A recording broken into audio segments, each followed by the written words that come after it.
semuanya, selamat sore, salam sejahtera bagi kita semua. Hari ini saya akan membawa kalian untuk menelusuri sebuah perjalanan yang panjang, tidak hanya bagi dunia hukum, namun bagi kemanusiaan secara global. Perjalanan pembentukan Mahkamah Pidana Internasional atau yang lebih dikenal dengan ICC bukan sekedar pengadilan biasa. ICC adalah simbol dari tekad manusia untuk menegakkan keadilan bahkan ketika menghadapi kekejaman yang tampaknya tak terbendung oleh batas negara atau politik. Untuk memahami pembentukan ICC, kita harus mundur sejenak ke abad 20-an. Abad ini dipenuhi oleh konflik berskala besar, tragedi kemanusiaan yang mengguncang dunia, dan bukti nyata bahwa hukum nasional sering tidak cukup untuk mencegah atau menghukum pelaku kejahatan paling berat. Kita semua mengenal tragedi Perang Dunia Kedua. Holocaust yang merenggut jutaan nyawa adalah salah satu bukti paling mengerikan dari kekejaman manusia. Orang-orang yang seharusnya menjadi penopang hukum dan moral justru melakukan tindakan yang melampaui batas kemanusiaan. Tak berhenti di Eropa, konflik-konflik kemudian terjadi di tempat lain. Pada awal 1990-an, dunia dikejutkan oleh genosida di Rwanda, di mana sekitar 800.000 orang tewas dalam waktu singkat karena perbedaan etnis. Kemudian, perang di bekas Yugoslavia juga menampilkan kekejaman yang mengerikan, termasuk pemerkosaan sistematis sebagai alat perang dan pembersihan etnis yang masif. Kejahatan-kejahatan ini menunjukkan satu hal yang penting. Hukum nasional saja tidak mampu menjangkau pelaku kejahatan berat ketika mereka berada dalam perlindungan politik atau ketika sistem hukum negaranya sendiri tidak berjalan efektif. Disinilah gagasan tentang peradilan internasional permanen muncul. Dunia mulai berpikir, apakah ada cara untuk menegakkan keadilan bagi semua orang terlepas dari kekuasaan politik, posisi sosial, atau batas negara. Awal mula langkah konkret untuk pembentukan ICC dimulai pada tahun 1989. Perserikatan Bangsa-Bangsa membentuk sebuah komisi hukum untuk meneliti kemudian kemungkinan mendirikan pengadilan permanen. Komisi ini bertugas mendiskusikan banyak hal penting, lingkup yurisdiksi, jenis kejahatan yang akan diadili, prinsip-prinsip hukum internasional, hingga mekanisme operasional yang realistis. Perjalanan ini tidaklah mudah, banyak negara skeptis, beberapa khawatir kehilangan kedaulatan, ada yang merasa pengadilan semacam ini digunakan untuk kepentingan politik tertentu. Perdebatan sengit terjadi di banyak konferensi internasional, namun justru dari perdebatan inilah lahir sebuah kesepakatan penting. ICC harus independen, permanen, dan mengadili individu, bukan negara. Selain itu, ada pertimbangan mendalam yang tentang jenis kejahatan yang akan diadili. Tidak semua pelanggaran internasional masuk dalam yurisdiksi ICC. Fokusnya adalah pada kejahatan paling serius, tapi mengguncang, yang dampaknya tidak hanya dirasakan satu negara, tapi mengguncang seluruh kemanusiaan. Inilah yang kemudian menjadi dasar definisi genosida, kejahatan terhadap manusia, kejahatan perang, dan kejahatan agresi. Setelah hampir satu dekade perundingan panjang, pada 17 Juli 1998, sebuah momen bersejarah terjadi di Roma, Italia. Statuta Roma resmi disahkan oleh konferensi PBB. Dokumen ini menjadi dasar hukum pembentukan ICC. Statuta Roma menetapkan hal-hal penting. Pertama, ICC adalah pengadilan permanen internasional, artinya tidak seperti pengadilan sementara yang dibentuk pasca konflik. ICC ada untuk jangka panjang. Kedua, mengadili individu bukan negara. Prinsip ini penting karena ICC fokus pada pertanggungjawaban personal atas tindakan kejahatan. Dan yang terakhir, Yurisdiksi ICC meliputi kejahatan genosida, kejahatan terhadap kemanusiaan, kejahatan perang, dan kejahatan agresi. Dengan demikian, ICC memiliki mandat yang jelas dan terbatas pada kasus paling serius, bukan kasus-kasus kriminal biasa. Setiap kata dalam Statuta Roma dipilih dengan cermat. Setiap pasal lahir dari kompromi panjang antar negara antara kekhawatiran kedaulatan dan kebutuhan kemanusiaan. ICC mulai beroperasi pada 1 Juli 2002 di Den Haag, Belanda. Kantor pusat ini bukan hanya simbol, tapi juga pusat koordinasi profesional. Di sini bekerja hakim, jaksa penuntut, dan sekretariat administrasi yang bertugas menegakkan hukum secara profesional dan konsisten. Salah satu prinsip penting yang diterapkan sejak awal adalah komplementaritas. Prinsip ini menegaskan bahwa ICC tidak ingin menggantikan sistem hukum nasional, melainkan melengkapi. ICC hanya akan mengambil alih kasus jika negara terkait tidak mampu atau tidak mau menuntut pelaku kejahatan. Ini menunjukkan rasa hormat terhadap kedaulatan sekaligus memastikan keadilan tetap ditegakkan. Contohnya, jika terjadi genosida di sebuah negara dan pengadilan nasionalnya tidak efektif, ICC dapat masuk untuk memastikan pelaku kejahatan diadili. Namun, jika negara tersebut mampu dan bersedia menegakkan hukum, ICC akan memberi ruang pada sistem nasional untuk berjalan. Pembaruan ICC tidak lepas dari tantangan. Beberapa negara besar termasuk Amerika Serikat pada awalnya menolak bergabung karena khawatir warganya bisa menjadi subjek yurisdiksi ICC. Isu kedaulatan dan politik internasional seringkali menjadi batu sandungan. Selain itu, ICC menghadapi kritik terkait keterbatasan sumber daya, lambatnya proses hukum, dan tuduhan bias geopolitik. Namun, semua ini tidak mengurangi pentingnya keberadaan ICC sebagai simbol global penegakan hukum internasional. Sejak awal pembentukan ICC adalah tonggak sejarah paling penting hukum internasional. Lembaga ini menunjukkan bahwa masyarakat dunia mulai menempatkan hukum dan kemanusiaan atas kekuasaan semata. ICC menjadi bukti bahwa dunia tidak lagi menerima kekejaman yang dilakukan dengan impunitas. ICC juga menjadi pelajaran berharga bahwa keadilan global tidak lahir dengan mudah.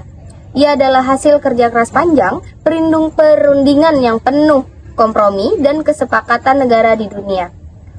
Pembentukan ICC adalah bukti nyata bahwa ketika dunia bersatu di atas prinsip kemanusiaan, keadilan tetap bisa ditegakkan meskipun tantangan politik dan teknis tetap ada. Fungsi dan yurisdiksi Mahkamah Pidana Internasional. Hari ini saya akan membahas tentang fungsi dan yurisdiksi Mahkamah Pidana Internasional atau yang kita kenal sebagai ICC, International Criminal Court. ICC adalah lembaga peradilan internasional yang bersifat permanen, dibentuk berdasarkan Statuta Roma tahun 1998 dan mulai beroperasi pada tahun 2002. Kantornya terletak di Den Haag, Belanda. Berbeda dengan International Court of Justice atau ICJ yang menyelesaikan sengketa antar negara, ICC berfokus pada pengadilan terhadap individu yang melakukan kejahatan paling serius di mata masyarakat internasional. Secara umum, fungsi utama ICC adalah untuk menegakkan keadilan internasional dan mengakhiri impunitas, yaitu kondisi di mana pelaku kejahatan berat tidak bisa dijatuhi hukuman karena dilindungi kekuasaan politik atau kelemahan sistem hukum nasional. Dengan kata lain, ICC hadir agar tidak ada lagi pemimpin, pejabat militer, atau individu manapun yang bisa lolos dari tanggung jawab atas tindakan brutal yang melanggar kemanusiaan. Selain itu, ICC juga berfungsi sebagai pelengkap bagi pengadilan nasional. Prinsip yang digunakan disebut prinsip komplementaritas. Artinya, ICC tidak akan menggantikan pengadilan nasional, melainkan hanya bertindak jika negara yang bersangkutan tidak mau atau tidak mampu mengadili pelaku kejahatan tersebut. Jadi, tanggung jawab utama tetap berada di tangan negara. ICC hanya turun tangan sebagai upaya terakhir. Sekarang, mari kita lihat 4 jenis kejahatan internasional yang menjadi yurisdiksi ICC. 1. Kejahatan genosida, yaitu tindakan yang dilakukan dengan maksud untuk memusnahkan suatu kelompok bangsa, ras, etnis, atau agama secara keseluruhan atau sebagian. Contoh, paling terkenal adalah genosida di Rwanda tahun 1994. Kedua, kejahatan terhadap manusia, mencakup pembunuhan, penyiksaan, perbudakan, pemerkosaan, atau deportasi yang dilakukan secara sistematis terhadap penduduk sipil. Ketiga, kejahatan perang, yaitu pelanggaran serius terhadap hukum dan kebiasaan perang, seperti menyerang penduduk sipil, menggunakan anak-anak sebagai tentara, atau menyiksa tawanan perang. Keempat, kejahatan agresi, yaitu tindakan penggunaan kekuatan bersenjata oleh suatu negara terhadap negara lain yang melanggar piagam PBB, misalnya invasi atau pendudukan militer tanpa dasar hukum yang sah. Namun, ICC tidak bisa begitu saja mengadili semua kasus di dunia. Ada 3 kondisi utama yang harus dipenuhi agar ICC memiliki yurisdiksi, yaitu 1. Kasus terjadi di wilayah negara anggota Statuta Roma atau pelaku adalah warga negara dari negara anggota Statuta Roma atau kasus dirujuk oleh Dewan Keamanan Perserikatan Bangsa-Bangsa (DKPBB), bahkan terhadap negara yang bukan anggota ICC. Sebagai contoh, kasus Darfur di Sudan dan situasi di Libya dirujuk oleh DKPBB ke ICC meskipun kedua negara tersebut bukan pihak dalam Statuta Roma. Selain itu, yurisdiksi ICC juga tidak bersifat retroaktif, artinya hanya berlaku untuk kejahatan yang terjadi setelah Statuta Roma berlaku pada tahun 2002. Walaupun tujuan ICC sangat mulia, lembaga ini menghadapi banyak tantangan. Misalnya, tidak semua negara besar menjadi anggota, seperti Amerika Serikat, Rusia, Tiongkok, dan India. Mereka menilai ICC tidak bisa disalahgunakan untuk kepentingan politik. Selain itu, ICC tidak memiliki kekuatan eksekutif sendiri, sehingga sangat bergantung pada kerjasama negara anggota untuk menangkap dan menyerahkan tersangka. Meskipun demikian, keberadaan ICC tetap memiliki nilai moral dan hukum yang sangat kuat. ICC menjadi simbol bahwa hukum internasional tidak hanya berbicara di atas kertas, tetapi walaupun tujuan ICC sangat mulia, lembaga ini menghadapi banyak tantangan. Misalnya, tidak semua negara besar menjadi anggota, seperti Amerika Serikat, Rusia, Tiongkok, dan India. Mereka menilai ICC bisa disalahgunakan untuk kepentingan politik. Selain itu, ICC tidak memiliki kekuatan eksekutif sendiri, sehingga sangat bergantung pada kerjasama negara anggota untuk menangkap dan menyerahkan tersangka. Meskipun demikian, keberadaan ICC tetap memiliki nilai moral dan hukum yang sangat kuat. ICC menjadi simbol bahwa hukum internasional tidak hanya berbicara di atas kertas, tetapi juga bisa menuntut pertanggungjawaban pelaku kejahatan terhadap umat manusia. Sebagai penutup dari saya ingin menegaskan bahwa fungsi dan yurisdiksi ICC mencerminkan cita-cita masyarakat internasional untuk mewujudkan keadilan tanpa batas negara. Melalui ICC, dunia berusaha memastikan bahwa pelaku kejahatan paling serius, siapapun dia dari negara manapun dia berasal, tidak akan pernah bersembunyi dalam hukum. Kasus Omar Al-Bashir dan tantangan penegakan hukum oleh ICC. Pada kesempatan kali ini, saya akan membahas sebuah studi kasus penting dalam sejarah Mahkamah Pidana Internasional, yaitu kasus Omar Al-Bashir, mantan Presiden Sudan. Kasus ini menjadi salah satu contoh paling menonjol yang menunjukkan kekuatan sekaligus kelemahan ICC dalam menegakkan hukum internasional. Mari kita mulai dari latar belakangnya. Pada tahun 2003 terjadi konflik bersenjata di wilayah Darfur, Sudan bagian barat. Konflik ini melibatkan pasukan pemerintahan Sudan dan kelompok pemberontak.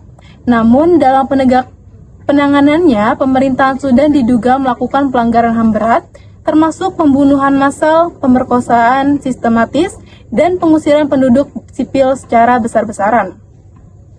Menurut laporan PBB, lebih dari 3.000 orang tewas dan jutaan lainnya terpaksa mengungsi.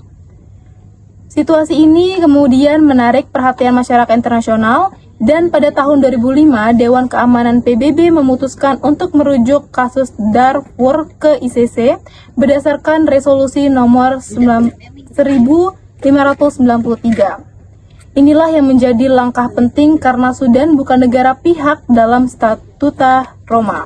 Namun karena ada rujukan dari DKPBB, ICC berhak menggunakan yurisdiksi internasionalnya.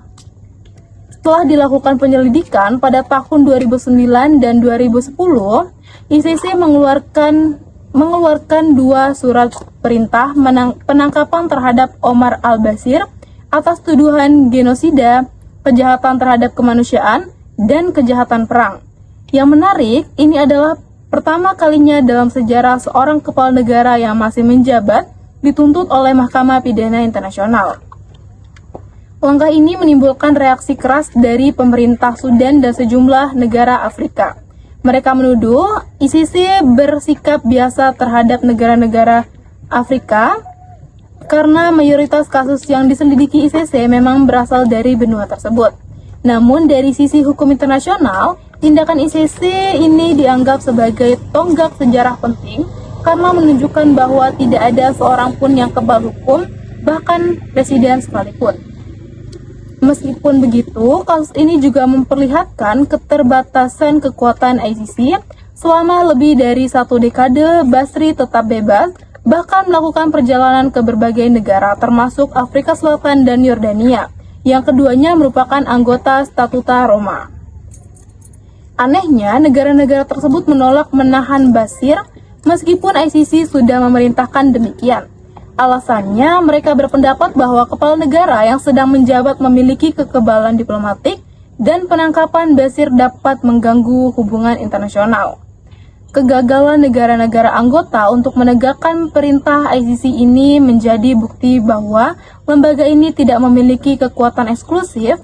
ICC hanya bisa mengeluarkan perintah tetapi tidak punya pasukan atau polisi sendiri untuk memaksakan pelaksanaannya. Artinya, efektivitas ICC sangat bergantung pada kerjasama negara anggota.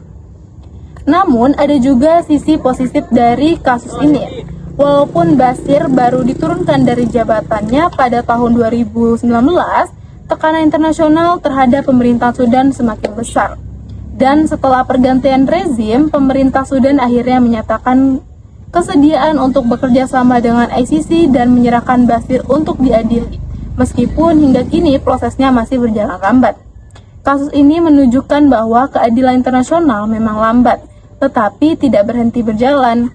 Mungkin tidak segera, tetapi tindakan ICC menciptakan preseden hukum yang kuat, bahwa pelaku kejahatan berat tidak akan bisa berlindung di balik jabatan atau batas negara.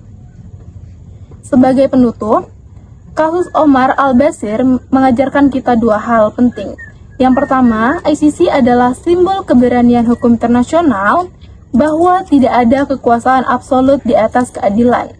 Kedua, tanpa dukungan politik dan kerjasama negara-negara anggota, keadilan global tidak akan bisa terwujud sepenuhnya. Jadi, ICC bukan hanya tentang menghukum pelaku, tetapi juga tentang membangun budaya akuntabilitas global, di mana setiap manusia apapun jabatannya, tetapi bisa diminta pertanggungjawabannya atas tindakannya. Terima kasih.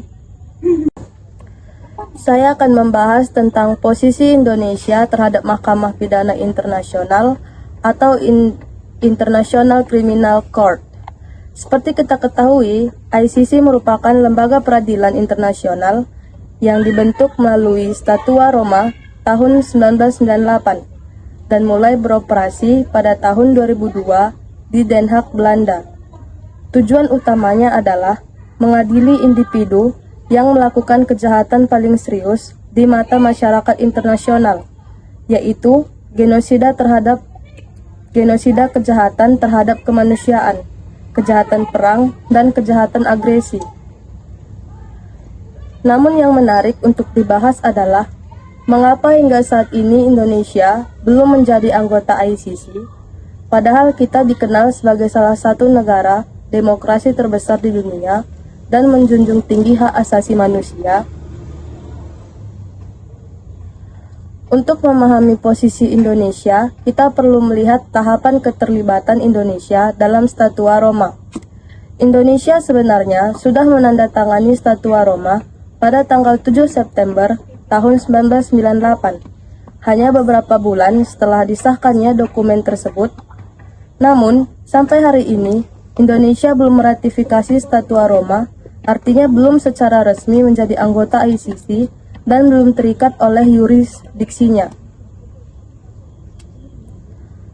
Lalu, Mengapa belum diratifikasi? Ada beberapa alasan utama yang sering dikemukakan oleh pemerintah Indonesia. Pertama, alasan kedaulatan nasional. Sebagian pihak berpendapat bahwa bergabung dengan ICC dapat membuka kemungkinan aparat militer atau pejabat negara Indonesia diadili oleh lembaga internasional, terutama terkait dugaan pelanggaran HAM berat di masa lalu, seperti di Timor Timur atau Papua. Hal ini dianggap sensitif secara politik dan bisa menimbulkan ketegangan di dalam negeri. Kedua, alasan kesiapan hukum nasional. Sebelum meratifikasi Statua Roma, Indonesia perlu menyesuaikan berbagai undang-undang, termasuk Kitab Undang-Undang Hukum Pidana atau KUHP, dan Undang-Undang tentang Peradilan Militer. Hal ini untuk memastikan bahwa prinsip-prinsip yang ada dalam Statua Roma, seperti prinsip komplementaritas, dapat diimplementasikan secara efektif di tingkat nasional. Ketiga, pertimbangan politik luar negeri. Indonesia masih berhati-hati karena tidak semua negara besar menjadi anggota ICC. Amerika Serikat, Rusia, Tiongkok, dan India misalnya belum bergabung. Indonesia sebagai negara yang menjalankan politik luar negeri bebas aktif tentu mempertimbangkan dampak diplomatik dari keanggotaan ICC ini. Meskipun belum menjadi anggota, Indonesia tidak sepenuhnya menolak keberadaan ICC.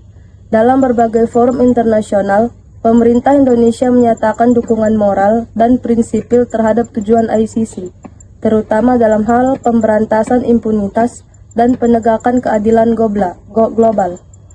Bahkan di dalam Rencana Aksi Nasional Hak Asasi Manusia atau RANHAM, sudah beberapa kali disebutkan bahwa ratifikasi Statua Roma merupakan salah satu agenda jangka panjang pemerintah, meskipun pelaksanaannya terus tertunda. Sebagian akademisi dan aktivis HAM di Indonesia berpendapat bahwa ratifikasi Statua Roma akan membawa manfaat besar. Selain memperkuat citra Indonesia sebagai negara demokratis yang menghormati hukum internasional, hal ini juga dapat menjadi dorongan untuk memperbaiki sistem hukum nasional, khususnya dalam penanganan pelanggaran HAM berat. Dengan bergabung ke ICC, Indonesia bisa menunjukkan komitmen nyata terhadap prinsip rule of law dan akuntabilitas global. Namun di sisi lain, ada juga kekhawatiran bahwa bergabung terlalu cepat bisa menimbulkan dampak politik yang tidak diinginkan, terutama jika belum ada kesiapan dari aparat penegak hukum dan lembaga peradilan nasional. Oleh karena itu, sebagian pihak mendorong agar ratifikasi dilakukan secara bertahap dan disertai pembenahan hukum nasional terlebih dahulu. Posisi Indonesia terhadap ICC saat ini dapat digambarkan sebagai menunggu waktu yang tepat. Indonesia tidak menolak prinsip keadilan internasional, tetapi masih berhati-hati dalam menyeimbangkan antara komitmen terhadap hukum internasional dan perlindungan terhadap kedaulatan nasional. Harapannya, di masa depan, ketika sistem hukum nasional sudah lebih kuat dan stabil, Indonesia dapat dengan percaya diri bergabung dengan ICC, bukan karena tekanan internasional, melainkan karena kesadaran bahwa keadilan universal adalah bagian dari nilai-nilai bangsa kita sendiri. Perdebatan keadilan versus kedaulatan ICC di mata Indonesia. Baiklah, mari kita mulai dengan keadilan internasional. ICC dibentuk agar tidak lagi memberi perlindungan bagi pelaku kejahatan berat, termasuk genosida, kejahatan perang, dan kejahatan terhadap kemanusiaan. Prinsipnya sederhana, tidak ada yang kebal hukum, termasuk kepala negara, pejabat militer, atau pemimpin politik. Jika seorang melakukan pembunuhan, massal, atau kejahatan sistematis terhadap rakyat sendiri, ICC bisa menuntut mereka secara internasional. Ini adalah wujud nyata dari keadilan global, sebuah langkah untuk memastikan bahwa korban tidak terlupakan dan pelaku tidak lepas dari hukum. Contoh yang sering dikutip adalah kasus Omar al-Bashir di Sudan. Meskipun ia menjabat sebagai presiden, ICC tetap mengeluarkan surat perintah penangkapan atas tuduhan genosida dan kejahatan terhadap kemanusiaan. Di sini kita melihat sisi kuat ICC, keberanian menegakkan hukum melampaui batas negara. Namun, di sisi lain ada kedaulatan negara. Setiap negara berhak mengatur urusannya sendiri tanpa campur tangan luar. Ini termasuk menangani masalah hukum internal, melindungi pejabatnya, dan menjaga stabilitas politik bagi banyak negara, termasuk Indonesia. Hal ini menjadi pertimbangan utama sebagai meratifikasi Statut Roma. Kedaulatan berarti sebuah negara bisa menentukan sendiri apakah aparat atau pemimpinnya akan diadili di pengadilan nasional terlebih dahulu. Jika ICC bisa masuk seenaknya, ada khawatirkan negara menjadi terancam oleh tuntutan politik internasional, bukan semata-mata keadilan. Ini yang membuat beberapa negara memilih untuk menunda atau bahkan menolak bergabung dengan ICC. Jadi, disinilah perdebatan utama muncul. Apakah kepentingan keadilan universal harus selalu mengalahkan kedaulatan nasional atau sebaliknya? Apakah kedaulatan negara bisa menjadi alasan untuk menunda atau menghindari pertanggungjawaban hukum? Secara moral, kita ingin setiap pelaku kejahatan berat dihukum. Namun secara politik dan hukum, kita harus menghormati hak negara untuk menegakkan hukum sendiri dan menjaga stabilitas nasional. Inilah dilema yang dihadapi bagi banyak negara ketika berhadapan dengan ICC, mengikuti prinsip global demi keadilan atau menjaga kedaulatan demi kepentingan nasional. Sebagai contoh, Indonesia menempuh jalan tengah. Kita belum meratifikasi Status Roma karena ingin memastikan bahwa sistem hukum nasional siap menangani pelanggaran HAM berat. Namun di sisi lain, kita tetap mendukung tujuan moral ICC mengakhiri impunitas dan menegakkan keadilan bagi korban. Ini menunjukkan bahwa keadilan dan kedaulatan tidak selalu bertentangan jika disikapi dengan hati-hati. Namun, negara bisa memperkuat hukum nasionalnya dengan bekerja sama secara efektif dengan ICC, sehingga kedaulatan terlindungi tanpa mengorbankan keadilan global. Sebagai kesimpulan, perdebatan antara keadilan versus kedaulatan bukan sekedar soal memilih salah satu, ini soal bagaimana negara dan masyarakat internasional menemukan keseimbangan, menegakkan dalam internasional, melindungi hak asasi manusia, dan tetap menghormati hak negara untuk mengatur urusannya sendiri. ICC adalah simbol perjuangan itu, sekaligus pengingat bahwa keadilan tidak pernah mudah, terutama ketika bersinggungan dengan politik, kekuasaan, dan kedaulatan. Terima kasih. Setelah kita membahas berbagai aspek Mahkamah Pidana Internasional atau ICC, mulai dari sejarah pembentukan, fungsi, yurisdiksi, hingga perdebatan antara kedaulatan dan keadilan, sekarang saatnya bagi kita untuk menutup dengan refleksi. ICC bukan sekedar lembaga hukum internasional. Ia adalah simbol dari keinginan manusia untuk menegakkan keadilan di tingkat global, di atas batas negara, politik, dan kekuasaan individu. Dalam sejarahnya, ICC muncul karena dunia menyadari bahwa kejahatan paling berat seperti genosida dan kejahatan perang tidak bisa hanya diserahkan pada penegakan hukum nasional. Pelaku yang berkuasa seringkali lolos, dan korban tidak dapat keadilan. Jadi, ICC hadir untuk mengisi kekosongan itu. Namun, kita juga harus jujur bahwa ICC bukan lembaga yang sempurna. Ia menghadapi berbagai tantangan nyata, seperti ketidakpatuhan beberapa negara besar, keterbatasan eksekutif untuk menangkap tersangka, dan kritik terkait kemungkinan politisasi kasus.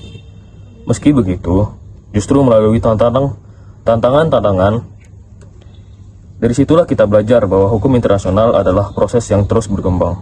ICC bukan hanya tentang mengadili pelaku, tetapi juga tentang membangun budaya hukum internasional, di mana kejahatan berat tidak lagi dapat ditoleransi. Bagi negara-negara yang belum meratifikasi Statuta Roma, seperti Indonesia, ICC juga menjadi pengingat untuk terus memperkuat hukum nasional. Sistem hukum yang kuat berarti negara mampu menegakkan hukum secara adil dan menuntut pertanggungjawaban, sehingga ketika suatu hari prosesnya lebih lancar dan harmonis. Ini adalah wujud nyata dari prinsip komplementaritas, di mana negara dan ICC bekerja sama, bukan saling menggantikan. Yang paling penting, ICC mengajarkan kita bahwa keadilan universal bukan hanya milik negara, tetapi milik seluruh umat manusia. Setiap korban kejahatan memiliki hak untuk didengar. Setiap pelaku kejahatan memiliki kewajiban untuk bertanggung jawab. Dan setiap masyarakat dunia memiliki tanggung jawab untuk mendukung penegakan hukum. Sebagai menutup, mari kita ingat bahwa keberadaan ICC bukan akhir dari perjuangan keadilan. Ia adalah titik awal. Simbol tekad manusia untuk melawan impunitas, melindungi hak asasi manusia, dan membangun dunia yang lebih adil. Dengan ICC, kita belajar bahwa meskipun dunia ini kompleks dan penuh tantangan, hukum dan moralitas tetap menjadi fondasi untuk menciptakan perdamaian dan keadilan global. Semoga kita semua, baik sebagai individu maupun bagian dari masyarakat internasional, dapat terus mendukung prinsip-prinsip ini, sehingga tidak ada kejahatan berat yang luput dari pertanggungjawaban dan keadilan dapat ditegakkan bagi kita semua. Sekian dari saya tutup.